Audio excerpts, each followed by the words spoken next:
I understand that Tamworth Regional Airport in northwestern New South Wales is the location of the Australian Defence Force Basic Flying Training School. And I also understand that Tamworth Regional Council has spent $145,000 on investigating contamination from firefighting foam. The council has requested that this money is reimbursed by the federal government. Will the Defence Department reimburse this money?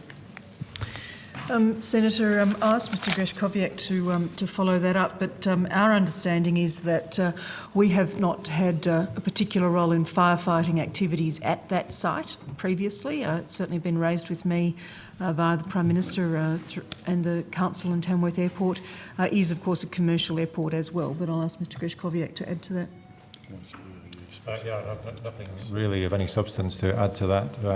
I am aware that the local authorities there have been doing investigations, but it's they that control the firefighting, as I understand it.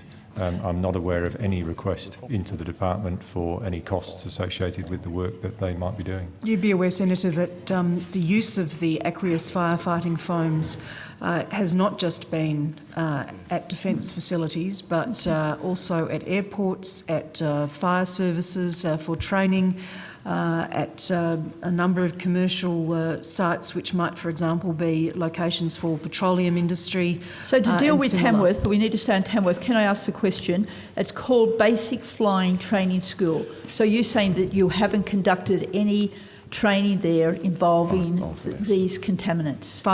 We didn't have any role in firefighting activities, Senator, is what I said. So Basic Flying Training School is run by British Aerospace. They're under contract to us to provide the basic flying training across the ADF, the flying training.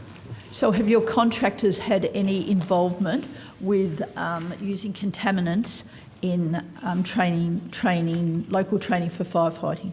Not that we're aware of, Senator. No, because the firefighting would be the responsibility of the owner of the airfield. And we have followed this up, Senator, at the request of the relevant local authorities. So therefore also their request for ongoing costs to be covered, you would argue that that's not necessary because you have Defence has had no involvement. Well, they may make an application more broadly to government, Senator. As you know, there is a task force within the Department of Prime Minister and Cabinet that is coordinating the whole of government response on the contamination issues, whether they are defence bases, airports, firefighting and so on. It's also on the COAG agenda, so it's certainly very much on the agenda of government across the breadth of government. But in terms of Tamworth specifically, it's not a place in which we understand we have had any firefighting activities that would lead to or have led to any contamination issues. From the way you formulated your answer, Minister, could we take from that, or could Tamworth Council take from that, that it's open for them to put in an application to the Prime Minister and Cabinet's task force on this? Senator, certainly that's the purpose of the task force, is to look at a whole of government response on the firefighting foam contamination issues, and if they have an issue, then that would be an appropriate place to commence.